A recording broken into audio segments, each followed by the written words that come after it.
നായകൻ ചൂടായി കഴിഞ്ഞാൽ നായികയെ തല്ലും. പക്ഷെ അത് ശരിക്കും പറഞ്ഞാൽ ഞാനൊരു മേജർ ആർട്ടിസ്റ്റിനെയാണ് വെക്കുന്നതെങ്കിൽ ചിലപ്പോൾ അത്തരം സീനൊക്കെ കാണുമ്പോൾ അവരുടെ ആരാധകർക്ക് പ്രയാസമൊക്കെ തോന്നിക്കും. സംഭവത്തിലേ നിങ്ങൾ എന്തുകൊണ്ടാണ് മുഖ്യധാരയിൽ നിന്ന് അകന്നു ശ്രമിച്ചത്? അതായത് ആരുടെയെങ്കിലും അസിസ്റ്റന്റ് ആയിട്ട് പോവുക, ഏതെങ്കിലും ഒരു സിനിമയിൽ ചാൻസ് ചോദിച്ചു ചെല്ലുക, ഇതുപോലുള്ള സാധാരണ ഇക്കാര്യത്തിൽ സംഭവിക്കാറുള്ള ചില കീഴ്വഴക്കങ്ങളെ സ്വീകരിക്കായിരുന്നു എന്തുകൊണ്ടാ? ഒരിക്കലും ഞാനൊന്നിനും എതിരായിരുന്നില്ല. സംഭവം ഞാൻ ഇതിന്റെ തലേ ദിവസം വരെയും ഞാൻ പറഞ്ഞല്ലോ, ഞാൻ സിവിൽ എഞ്ചിനീയറിംഗ് കൂടെ പഠിച്ചതുകൊണ്ട് ഞാൻ അതിന്റെ വർക്കുമായി ബന്ധപ്പെട്ടിട്ടാണ് ഞാൻ വർക്ക് ചെയ്തുകൊണ്ടിരിക്കുകയായിരുന്നു. ഇതിന്റെ ഷൂട്ടിങ്ങിന്റെ തലേ ദിവസം വരെ ഞാൻ വളരെ ആക്റ്റീവായിട്ട് സിവിൽ എഞ്ചിനീയറിംഗ് വർക്കുകൾ ചെയ്തുകൊണ്ടിരിക്കുന്ന വ്യക്തിയായിരുന്നു. പിന്നെ എവിടെയോ നിങ്ങൾ സോഫ്റ്റ്വെയർ എഴുതിയത് ഞാൻ ഇതിനിടയിലാണ്. ഞാൻ ഈ കോൺക്രീറ്റ് വർക്കിന്റെ ഇടയിൽ ഇരുന്നിട്ടാണ് ഈ പാട്ടൊക്കെ എഴുതിയത്. നിങ്ങൾ ഈ സിനിമ ഏതെങ്കിലും പനോരമയിലേക്ക് വിടാൻ ഉദ്ദേശിക്കുന്നുണ്ടോ? അതായത് അങ്ങനെ ഏതെങ്കിലും ഒരു കലാമൂല്യം അതിനകത്ത് ആഡ് ചെയ്തിട്ട് ഏതെങ്കിലും പനോരമയിലേക്ക് അതിനൊരു അവസരം കിട്ടുകയാണെങ്കിൽ ഞാനത് ചെയ്യുന്നതാണ്. അല്ലാതെ പക്ഷെ ഞാൻ പറഞ്ഞ പോയിന്റ് ഇതാണ്, ഞാൻ അവാർഡിന് വേണ്ടിയിട്ടോ ഞാൻ അവാർഡ് സിനിമയോ ഒന്നുമല്ല എടുത്ത്. എനിക്ക് ഇത്രയുള്ളൂ, ഈ സിനിമ കണ്ടാൽ ഇതിൽ പാട്ട് കേട്ട് ഒരാൾ പറയണം. അതൊരു സത്യം പറഞ്ഞിട്ടുണ്ടെങ്കിൽ നിങ്ങളുടെ മുഖത്തൊരു റീഫ്രഷിംഗ് ലുക്ക് അല്ല, ശരിക്കും പറഞ്ഞൊരു വിഷാദ നായകന്റെ മുഖമാണെന്നാണ് പൊതുവെ ഉള്ളൊരു അഭിപ്രായം. എന്ന് വെച്ചിട്ടുണ്ടെങ്കിൽ നിങ്ങളൊരു റീഫ്രഷിംഗ്, ഇപ്പോ സലിംകുമാർ എന്ന് പറയുന്ന നടനെ കുറിച്ച് ലാൽ ജോസ് ഒരു അഭിപ്രായം പറഞ്ഞിട്ടുണ്ട്. അതായത് സലിംകുമാർ ഒരിക്കലും ഒരു ഹാസ്യ നടനല്ല. സലിംകുമാറിന്റെ സ്ഥായിയായ ഭാവം വിഷാദമാണ്, ആ കണ്ണുകളിൽ തളം കെട്ടിക്കിടക്കണം. അതുപോലെ തന്നെ നിങ്ങളുടെ മുഖം കാണുമ്പോഴും നിങ്ങളുടെ അഭിനയം കാണുമ്പോഴും ഒരു വിഷാദമാണ് ഉണ്ടാവുന്നത്, ഒരു വിഷാദ ഛായ അതിൽ കലരുന്നുണ്ട്. അപ്പൊ എന്തുകൊണ്ടാണ് ആ തരത്തിൽ ഒരു കോമഡി സബ്ജക്റ്റിൽ നിന്ന് മാറിയിട്ട് ആ തരത്തിൽ സീരിയസ് ആയ ഒരു പ്രണയം അല്ലെങ്കിൽ ഒരു വിഷാദമായ അന്തരീക്ഷത്തിൽ ആ സിനിമ അങ്ങനെ ചിത്രീകരിക്കാൻ സാധിക്കായിരുന്നു? എന്തുകൊണ്ടാ? പക്ഷെ എനിക്ക് തോന്നുന്നു ഇത്തരം ചോദ്യങ്ങൾ കുറച്ചുകൂടെ സിനിമ റിലീസ് ചെയ്തിട്ട് നിങ്ങൾ എന്നോട് ചോദിക്കുന്നതായിരുന്നല്ലോ. കാരണം സിനിമയുടെ അവിടെ ഇവിടെയൊക്കെ കണ്ടിട്ട് നമ്മളൊരു കാര്യം പറയുന്നതില്ല. അത് ശരിയാണ്, സംഭവം ശരിയാണ്. പക്ഷെ ഇതിനകത്ത് 2-3 ചോദ്യങ്ങളോട് ചോദിക്കാനുള്ള എന്താന്ന് വെച്ചിട്ടുണ്ടെങ്കിൽ, ക്ലാസിക്കലായിട്ട് മ്യൂസിക് പഠിച്ചിട്ടുണ്ടോ? ഇല്ല, പഠിച്ചിട്ടില്ല. ക്ലാസിക്കലായിട്ട് ഡാൻസും പഠിച്ചിട്ടില്ല? ഇല്ല. ക്ലാസിക്കലായിട്ട് സിനിമ പഠിച്ചിട്ടില്ല? ഇല്ല. ക്ലാസിക്കലായിട്ട് കാസ്റ്റിംഗ്, ഡയറക്ഷൻ, ക്യാമറ ഇതൊന്നും പഠിച്ചിട്ടില്ല? ഇല്ല. പക്ഷെ എനിക്ക് ഇത്രയും പറയാം, ഞാൻ 2 ടെലിഫിലിം ചെയ്തിട്ടുണ്ട് കേട്ടോ. അത് ശരി. അപ്പൊ ഉദാഹരണത്തിന് ഇപ്പൊ ഒരാൾ വന്നിട്ട്, ഒരു സംവിധാനം വന്നിട്ട് നിങ്ങളോട് ഒരു ചാറ്റ് ഷോയിൽ ചോദിക്കുകയാണ്, 70mm ലെൻസ് ഇട്ടിട്ട് 300 മീറ്റർ ദൂരേക്ക് സൂം ചെയ്തിട്ടുണ്ടെങ്കിൽ 16mm ബ്ലോ ചെയ്യുമ്പോൾ അത് എത്ര സൈസ് കട്ട് ചെയ്യണം എന്ന് ചോദിച്ചാൽ നിങ്ങൾ എന്താ പറയാ? അങ്ങനെ ടെക്നിക്കൽ ആയിട്ടുള്ള വിഷയങ്ങളുണ്ടല്ലോ ഇതിനകത്ത്. അതെ. അപ്പൊ എന്താ നമുക്ക് പറയാൻ? ഞാൻ ഈ വിഷയത്തിൽ ആദ്യമേ മുൻകൂർ ജാമ്യം എടുത്തിട്ടുണ്ട്. എനിക്ക് ഇത്രയ്ക്കുള്ള വിവരമേ ഉള്ളൂ. എന്റെ വിവരത്തിനനുസരിച്ചുള്ള സിനിമയാണ് ചെയ്യുന്നത്. നിങ്ങൾക്ക് താല്പര്യം ഉണ്ടെങ്കിൽ അല്ല എന്നല്ല, ഇതിപ്പോ ഞങ്ങൾക്ക് തോന്നുന്നുണ്ടെങ്കിൽ വളരെ ആധികാരികമായിട്ട് ഇതിനെപ്പറ്റി ഈ പറയുന്ന ഒരു കാര്യം, നിങ്ങൾ ഈ ഡാൻസ് ആയാലും മ്യൂസിക് ആയാലും അഭിനയായാലും എനിക്ക് ഒരു കാര്യത്തെ പറ്റി ആധികാരികമായിട്ട് ഒന്നും അറിയില്ല എന്നുള്ളതാണ്. ഞാൻ പറയുന്നു, എന്റെ സിനിമ കാണുന്ന നിങ്ങൾക്ക് അത്ര ഒരു കുഴപ്പം നിങ്ങൾക്ക് തോന്നാൻ സാധ്യതയില്ല എന്ന് മാത്രമേ ഞാൻ പറയൂ. പ്രസന്റ് ആയിട്ടുള്ള മലയാള സിനിമയെ കുറിച്ച് എന്താണ് അഭിപ്രായം? ഉദാഹരണത്തിന് മോഹൻലാലും മമ്മൂട്ടി അഭിനയം നിർത്തണമെന്നും ഫാസില് സിബി എനിക്കില്ല.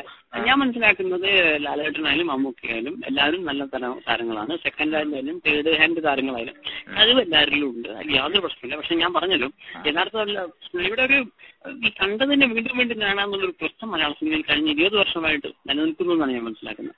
ആകെ ഈ വിഷയത്തിൽ ഒരു ബ്ലെസ്സി എന്ന് പറഞ്ഞ ഒറ്റ സംവിധാനം മാത്രമേ ഉള്ളൂ ഒരു മാറി ചിന്തിക്കുന്നത്. ഞാൻ പറഞ്ഞപ്പോൾ അദ്ദേഹത്തിന്റെ കാഴ്ച, തന്മാത്ര, ഭ്രമണം പോലുള്ള ചില സിനിമകൾ നമുക്കൊരു അതാണ് ഞാൻ നിങ്ങളോട് ചോദിക്കാൻ വന്നതാണ്. മലയാള സിനിമയിൽ റോഷൻ ആൻഡ്രൂസ്, ബ്ലസ്സി, വൈശാഖ് ഈ ഒരു നിരയിലേക്ക് ഉയരാനുള്ള ഒരു ശ്രമമാണ് താങ്കളുടെ കയ്യിൽ അൻവർ റഷീദ്. തീർച്ചയായിട്ടും അങ്ങനെ ഒരു, അതായത് നമ്മള് സ്ഥിരം കാണുന്ന ഒരു ശൈലിയിൽ നിന്ന് മാറണം. നമ്മളിപ്പോ എന്നും നമ്മൾ പ്രേക്ഷകർക്ക് ബോറടിക്കില്ലേ?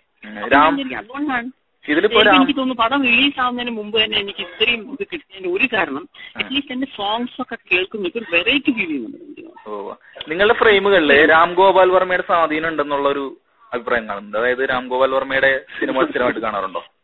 അതായത് ബ്ലാക്ക് എന്ന് പറയുന്ന സിനിമ, രാം ഗോപാൽ വർമ്മയുടെ ബ്ലാക്ക് എന്ന് പറയുന്ന സിനിമയുടെ ഫ്രെയിമുകൾ അതേപടി പകർത്തിരിക്കുന്നതാണ് നിങ്ങളുടെ കൃഷ്ണന്റെ ആദി എന്നുള്ളൊരു അഭിപ്രായത്തെ കുറിച്ച് അത് നെറ്റിൽ വരുന്ന അഭിപ്രായമാണ്, ബ്ലോഗുകളിൽ വരുന്നൊരു അഭിപ്രായം.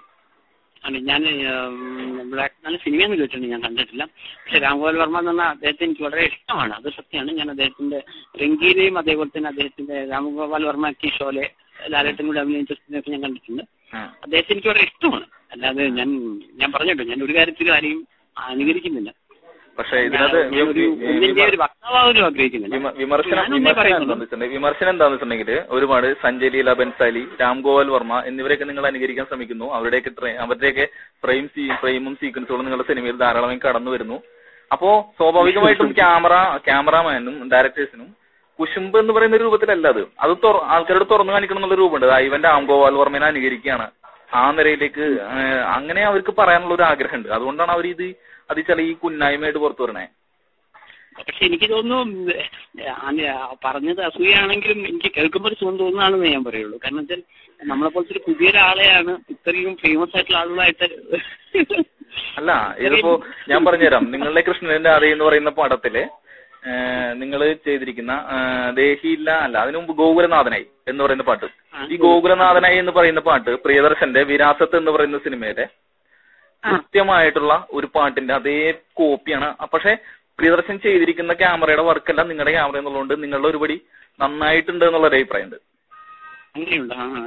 അപ്പോ ഇതിനെക്കുറിച്ച് നിങ്ങൾ കോപ്പി അടിക്കുകയാണ്, നിങ്ങൾ വ്യാജമായിട്ട് അങ്ങനെയുള്ള ഒരു അഭിപ്രായം പൊതുവായിട്ട് രൂപപ്പെട്ടു വരുന്നുണ്ട്. അതിനെ കുറിച്ച് എന്താ അഭിപ്രായം? എന്നെ സംബന്ധിച്ചോളം ഞാൻ പറഞ്ഞല്ലോ, ഞാൻ ആരെയും കോപ്പി അടിച്ചിട്ടില്ല. ഈ പറയുന്ന പല കാര്യങ്ങളും എനിക്ക് അറിയില്ല. ഞാൻ ജനറലായിട്ട് ഞാൻ പറഞ്ഞത് അല്ല. ഞാൻ പറഞ്ഞത് നെറ്റിൽ നടക്കുന്ന സംവാദങ്ങളെ കുറിച്ചാണ്. നെറ്റിൽ ഇപ്പോ മലയാളം പക്ഷെ എനിക്കൊരു കാര്യം പറയാൻ പറ്റും. നമുക്ക് വേണമെങ്കിൽ രണ്ട് വ്യക്തികൾക്ക് വേണമെങ്കിൽ ഒരേപോലെ ചിന്തിക്കാം. ഇപ്പൊ ഞാൻ എഴുതുന്ന പോലത്തെ ഒരു കഥ വേണമെങ്കിൽ നിങ്ങൾക്ക് എഴുതാലോ. ഒരിക്കലും അങ്ങനെ സംഭവിക്കരുത് നമുക്ക് പറയാൻ പറ്റില്ല. അറ്റ് ദ സെയിം ടൈം എനിക്ക് ഹൃദയത്തിൽ കൈവച്ചുകൊണ്ട് എനിക്ക് പറയാൻ പറ്റും, ഞാൻ ആരെയും കോപ്പി എടുത്തിട്ടില്ല. കോപ്പി എടുക്കാൻ മാത്രമുള്ള വിവരവും എനിക്കില്ല. അത്രയൂടെ പറയണ്ടേ. കാരണം നമ്മളെ ലൈഫ് എന്ന് പറഞ്ഞു കഴിഞ്ഞാൽ നിങ്ങൾ മനസ്സിലാക്കി കഴിഞ്ഞാൽ എന്റെ 25ാം സബ്ജക്റ്റാണ് സൈക്കോളജി. നല്ലൊരു സമയം ഞാൻ വിദ്യാഭ്യാസത്തിനും അത് കൂടുതൽ സമയം ജോലിയിലുമാണ് ഉണ്ടായിരുന്നത്. നമുക്ക് സിനിമയെ പറ്റിയിട്ടുള്ള ജനറൽ ആയിട്ടുള്ള ഐഡിയയിൽ ഞാൻ ചെയ്തിരുന്നത് ഇതിപ്പോ ഇനിയൊരു ഔട്ട് ഓഫ് റെക്കോർഡ് ചോദിച്ചോട്ടെ. അത് ഒരു ഗായകന്റെ പാട്ട് അയാളുടെ കൊണ്ട് പാടി കേൾക്കുക എന്നുള്ളൊരു ഇഷ്ടം സ്വാഭാവികമായിട്ട് ആർക്കുണ്ടാവും. ഇതിപ്പോ ഔട്ട് ഓഫ് റെക്കോർഡാണ്. എനിക്ക് ഇത് പത്രത്തിൽ എഴുതാൻ പറ്റില്ലല്ലോ. നിങ്ങൾ മനോഹരമായിട്ടൊരു പാട്ടും പാടി തന്നോന്ന് വേണമെങ്കിൽ എനിക്ക് എഴുതാം. പക്ഷെ പാട്ട് എനിക്ക് നിങ്ങളെ കേൾപ്പിക്കാൻ പറ്റില്ല. അതുകൊണ്ട് ഒരു സോങ്. പക്ഷെ എന്താ അറിയാ, ഞാൻ ഇത്ര നേരം നിങ്ങൾക്ക് ഊഹിക്കാലോ, അത്രയും ഫോൺ വന്നിട്ട് തൊണ്ട പരിപ്പാണ്. ഇപ്പോഴും മറ്റേ ഫോണിൽ ഇങ്ങനെ അടിച്ചോണ്ടിരിക്കുക. ഞാൻ നിങ്ങൾക്ക് ഫോൺ തന്നാണ് സംഭവം. ഒന്ന് ജസ്റ്റ് ഒന്ന് എനിക്ക് പറയുന്നത് എന്താ വെച്ചാല്, എനിക്ക് രാത്രി ശിവരാത്രിയുടെ തമിഴ് വെർഷൻ ഒന്ന് പാടി കേൾപ്പിച്ചാൽ മതി. അല്ലെങ്കിൽ കാരണം മറ്റത് ഞാൻ യൂട്യൂബിൽ കേൾക്കാറുണ്ട്. അതെ അതെ പലരും. പക്ഷെ എനിക്ക് ഞാൻ പറയുന്ന അടുത്ത ദിവസം ഞാൻ നിങ്ങൾക്ക് പേഴ്സണായിട്ട് കേൾപ്പിച്ചത്. എന്റെ തൊണ്ട അത്രയും മോശമാണ്. ഞാൻ നിങ്ങളുടെ ഗായകരോട് മാത്രമേ നമ്മൾ സംസാരിച്ചായിരുന്നു ഇത്ര നേരം. ഞാൻ മറ്റേ ഒരൊറ്റ കാര്യം കൂടി ചോദിച്ചോട്ടെ, ഇതിന് പണമൊക്കെ മുടക്കുന്നാരോ നിങ്ങളുടെ ഈ സംരംഭങ്ങൾക്ക് വേണ്ടിയിട്ട്? ഞാനും വേറെ കുറച്ച് 2-3 പേരെ എന്നെ ഹെൽപ്പ് ചെയ്യുന്നുണ്ട്. പിന്നെ എന്ന് പറയുമ്പോൾ നമ്മൾ മനസ്സിലാക്കേണ്ടത് ക്യാമറ ഓടിച്ച എല്ലാ പടി ഞാൻ തന്നെ ചെയ്തതുകൊണ്ട് അത്ര പണമൊന്നും ആയിട്ടില്ല എന്ന് കൂടി ഞാൻ. എന്നൊക്കെ റിലീസ് ചെയ്യാൻ പറ്റും? ഇതിപ്പോ നമ്മള് ആഗസ്റ്റിലാണ് വിചാരിക്കുന്നത്. കാരണം വെച്ചാൽ സ്റ്റുഡിയോയിലെ പണികളിൽ കൂടെ കുറച്ച് പെൻഡിങ് ഉണ്ട്. ഇതിപ്പോ ഇന്റർനാഷണലി അക്ലൈംഡ് ആയിട്ടുള്ള ഒരു മലയാളി മാറിക്കഴിഞ്ഞു. നിങ്ങൾ മലയാളി എവിടെയുണ്ടോ അവിടെ ചെന്നിട്ട് സന്തോഷ് പണ്ഡിറ്റ് ആരാണെന്ന് ചോദിച്ചിട്ടുണ്ടെങ്കിൽ യൂട്യൂബ് നായകൻ എന്ന് പറയുന്നൊരു, അതായത് എന്നോട് പലരും പറഞ്ഞു സന്തോഷ് സാറെ മുമ്പൊക്കെ എന്നോട് ഫോൺ ചെയ്തു, സന്തോഷ് സാറെ യൂട്യൂബ് എവിടെ കേട്ടോ സന്തോഷ് സാറിന്റെ മുഖം ഓർമ്മ. ഇപ്പൊ ചിലർ സാർ ഇന്റർനെറ്റ് സാറിന്റെ മുഖം ഓർമ്മ. അതെ. അപ്പൊ ഇപ്പോ ലോകമെമ്പാടുമായിട്ട് ഒരുപാട് ഫാൻസ് അസോസിയേഷൻസ്, ചിലത് കാര്യമായിട്ടും ചിലത് തമാശയൊക്കെ ആയിട്ടും രൂപീകരിക്കപ്പെട്ടിട്ടുണ്ട്. കരുനാഗപ്പള്ളി ചങ്ങനാശ്ശേരി ഭാഗങ്ങളില് ഫ്ലെക്സ് ബോർഡുകൾ ഉയർന്നുണ്ട് ധാരാളമായിട്ട്. അപ്പൊ സംഭവം എന്താ വെച്ചിട്ടുണ്ടെങ്കിൽ ചങ്ങനാശ്ശേരി കരുനാഗപ്പള്ളി ഭാഗങ്ങളില് ധാരാളമായിട്ട് ഞാൻ അതിൽ യാത്ര ചെയ്തപ്പോ കണ്ടിരുന്നു സന്തോഷ് മാധവൻ ഫ്ലക്സുകൾ കുറെ കണ്ടിരുന്നു. അപ്പൊ സംഭവം എന്ന് വെച്ചിട്ടുണ്ടെങ്കിൽ ഇപ്പൊ ഹോങ്കോങ് അതുപോലെ മിലാൻ ഇവിടെ ഒക്കെ ഈ നെറ്റില് അവര് പോസ്റ്റ് ചെയ്തിട്ടുണ്ട് ഫേസ്ബുക്കിൽ നിന്ന് സന്തോഷ് മാധവൻ ഫാൻസ് അസോസിയേഷൻ പറഞ്ഞിട്ട്. പിന്നെ എനിക്ക് അവിടെ എനിക്കൊരു സംശയം നിങ്ങൾ തിരിച്ചറിയണം. ഒരാളെ നമ്മൾ വിലയിരുത്തേണ്ടത് യഥാർത്ഥത്തിൽ ഈ സിനിമ റിലീസ് ചെയ്തിട്ടല്ലേ, അല്ലാണ്ട് എന്റെ സിനിമയിലെ 2 പാട്ട് കേട്ടിട്ട് എന്തിന്റെ അടിസ്ഥാനത്തിലാണ് ആളുകൾ എനിക്ക് പ്ലസ് ബോർഡ് നോക്കുന്നത് എന്നുള്ളത് ഈ നിമിഷം വരെ എന്റെ ചെറിയ ബുദ്ധിക്ക് ഇത് അപ്പുറമാണ്. മനസ്സിലാക്കിയത് ഞാൻ പറഞ്ഞുതരാം. അതായത് എത്രയോ പേര് പാട്ടുകൾ റെക്കോർഡ് ചെയ്തിട്ട് യൂട്യൂബിലിടുന്നു, അവർക്കൊന്നും കിട്ടാത്തൊരു പബ്ലിസിറ്റി എന്തുകൊണ്ട് സന്തോഷ് പണ്ഡിറ്റ് എന്ന് പറയുന്ന വ്യക്തിക്ക് മാത്രം കിട്ടി. എന്താണ് അവിടെ സംഭവിക്കുന്നത്? നിങ്ങളുടെ ഉള്ളില് ഒരു ടാലന്റ് ഉണ്ട്. നിങ്ങളുടെ ഉള്ളില് നിങ്ങൾക്ക് തന്നെ തിരിച്ചറിയാൻ പറ്റാത്ത, നിങ്ങളെ തന്നെ ആശയക്കുഴപ്പത്തിലാക്കുന്ന ഒരു ടാലന്റ് നിങ്ങളുടെ ഉള്ളിലുണ്ട്. സത്യം പറഞ്ഞിട്ടുണ്ടെങ്കിൽ മലയാള സിനിമയിൽ അധികം ആർക്കും ഇല്ലാത്ത ഒരു വേഷ സൗഭാഗ്യം, ഒരു കൊട്ടാരക്കരയ്ക്കോ അല്ലെങ്കിൽ ഒരു മോഹൻലാലിനോ ഒരു മമ്മൂട്ടിക്കോ ഒരു ശിവരാമൻ പൊതുവാളിനോ അങ്ങനെ ആർക്കില്ല. അതായത് ആ ഒരു വേഷ സൗഭാഗ്യം എന്ന് പറയില്ലേ, വളരെ ചുരുങ്ങിയ ആൾക്കാർക്ക് മാത്രം കിട്ടിയിട്ടുള്ളത്. മനസ്സിലായോ? ഇപ്പൊ അത് സിനിമ ഫസ്റ്റ് ഡേയെങ്കിലും കഴിയാതെ എങ്ങനെ ആളുകൾ ഇത്രയും ഒരു തരംഗം ഉണ്ടാക്കി എന്നുള്ളത്. അതാണ് ഞാൻ പറയണേ, നിങ്ങൾ ഏത് വസ്ത്രം ഇടുമ്പോഴും നിങ്ങൾ ക്യൂട്ടായിട്ട് തോന്നുന്നു. അതേസമയത്ത് തന്നെ നമ്മളുടെ നാട്ടിടവഴിയിൽ കാണുന്ന ഒരു ചെറുപ്പക്കാരൻ എന്നുള്ള ലുക്ക് നിങ്ങൾ നിലനിർത്തുകയും ചെയ്യുന്നു. പിന്നെ നിങ്ങളുടെ നൃത്ത ചുവടുകളിൽ നിങ്ങൾ കാണിക്കുന്ന ആ ശാലീനത, ആ ഒതുക്കം, ആ സത്യം പറഞ്ഞിട്ടുണ്ടെങ്കിൽ നിങ്ങൾ കോംപ്ലക്സിറ്റി ഉള്ള ചുവടുകളിലേക്ക് പോകരുതെന്നാണ് എന്റെ അഭിപ്രായം. നമ്മളെ നാട്ടിൽ സാധാരണ ഒരു പെൺകുട്ടിയെ പ്രണയിക്കുമ്പോൾ ഒറ്റയ്ക്കായിരിക്കുമ്പോൾ നമുക്കൊന്ന് നൃത്തം ചെയ്യാൻ തോന്നണെങ്കിൽ അങ്ങനെ തന്നെ നിങ്ങൾ നൃത്തം ചെയ്യണേ. അപ്പോ എവിടേക്കോ നമ്മളെ തന്നെ കണ്ടെത്തുന്ന ഒരു ടാലന്റ് നിങ്ങളുടെ ഉള്ളിലുണ്ട്. ആ സ്ഥാനത്തിനെ നിങ്ങൾ അതിനെ ഡെവലപ്പ് ചെയ്ത് തേച്ച് മിനിക്ക്, ഇനിയിപ്പോ കൃഷ്ണന്റെ അതേയും അടുത്ത കാളിദാസൻ കവിത എഴുതുകയാണ് മുതലായ സിനിമകളോട് നിങ്ങൾ തേച്ച് മിനിക്ക് കൊണ്ടുവരുമ്പോ എനിക്കുള്ളത് പറയാൻ പറ്റും, നാളത്തെ മലയാള സിനിമയുടെ വാഗ്ദാനം തന്നെയാവും നിങ്ങൾ. അക്കാര്യത്തിൽ സംശയമില്ല. കാരണം എന്താ വെച്ചിട്ടുണ്ടെങ്കിൽ ആ തരത്തിലാണ് നിങ്ങൾക്ക് കിട്ടുന്ന പബ്ലിസിറ്റി തെളിയിക്കുന്നത്. മാത്രമല്ല, പക്ഷെ ഇതില് സാമ്പത്തിക സൈഡിലേക്ക് പറയുകയാണെങ്കിൽ ഇപ്പോ ഈ യൂട്യൂബ് നമ്മളെ റൈറ്റ് ഏറ്റെടുത്തു സോങ്സിന്റെ ഒക്കെ.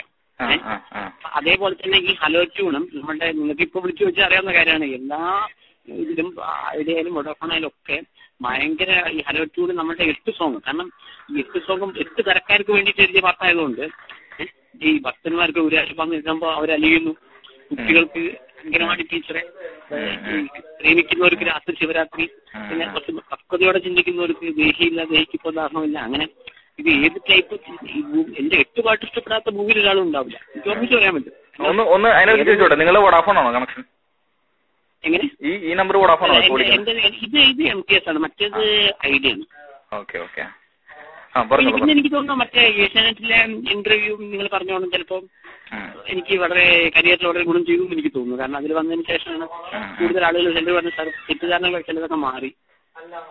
പിന്നെ മാത്രമല്ല സ്ത്രീകൾ ഒരുപാട് വിളിക്കുന്നുള്ളൂ. അങ്ങനെ ശരിക്കും രാത്രി ശിവരാത്രി വന്നതിന് ശേഷം സ്ത്രീകളുടെ ഫോൺ എനിക്ക് കുറവായിരുന്നു, ചെക്കന്മാരാണ് കൂടുതൽ വിളിക്കുന്നത്. പക്ഷെ ഈ ഗോകുൽ നമ്മുടെ കള്ളക്കണ്ണം വന്നതിന് ശേഷമാണ് ഒരുപാട് സ്ത്രീകൾ വിളിച്ചത്. അത് ഡൗൺലോഡ് ചെയ്യുകയും ഞങ്ങളുടെ സ്കൂളിലെ സന്തോഷ് ഞങ്ങൾ സ്കൂളിലും കോളേജിലൊക്കെ ഞങ്ങളത് അവതരിപ്പിക്കും. അതിനെ പറ്റിയൊരു സോങ് ആണ്, ഒരു ഗുജറാത്തി അവതരിപ്പിക്കാൻ പറ്റുന്ന ഒരു സോങ് ആണെന്നൊക്കെ പറഞ്ഞ് ഒരുപാട് പേര് അങ്ങനെ ഇത് വരുന്നുണ്ട്. ഇതിനകത്ത് വേറൊരു വിഷയം കണ്ടെന്ന് വെച്ചിട്ടുണ്ടെങ്കിൽ പുതിയതായിട്ടൊരു ഡയറക്ടർ അറേഞ്ച് ചെയ്യുന്നുണ്ട് മലയാളത്തിൽ നിന്ന്. തൊടുപുഴക്കാരനായ ആള് ഹിന്ദി സിനിമ വരാൻ പ്ലാൻ ചെയ്യുന്നുണ്ട്. അതിലേക്ക് നിങ്ങൾ ഇൻവൈറ്റ് ചെയ്തതായിട്ടൊരു ശ്രുതി ഇങ്ങനെ നമ്മുടെ നെറ്റ് ഡിസ്കഷൻ ഫോറത്തിൽ നിന്ന് എനിക്ക് കിട്ടിയതാണ്.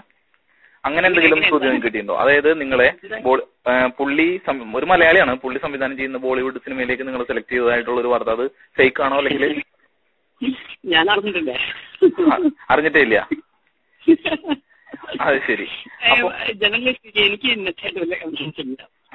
ഞാൻ പഠിക്കുന്ന സമയത്ത് ഞാൻ മനസ്സിലാക്കിയ ഒരു കാര്യം, ഇത് ഒരുപാട് ടൈം വരുന്ന ഒരു സംഭവമാണെന്നാണ് ഞാൻ മനസ്സിലാക്കി. എന്റെ വ്യക്തിപരമായിട്ടാണ്. കാരണം പലപ്പോഴും എന്റെ വീട്ടിൽ ഞാൻ നെറ്റ് കണക്ഷൻ ഉണ്ടാകുമ്പോൾ 1 മണിക്കൂറൊക്കെ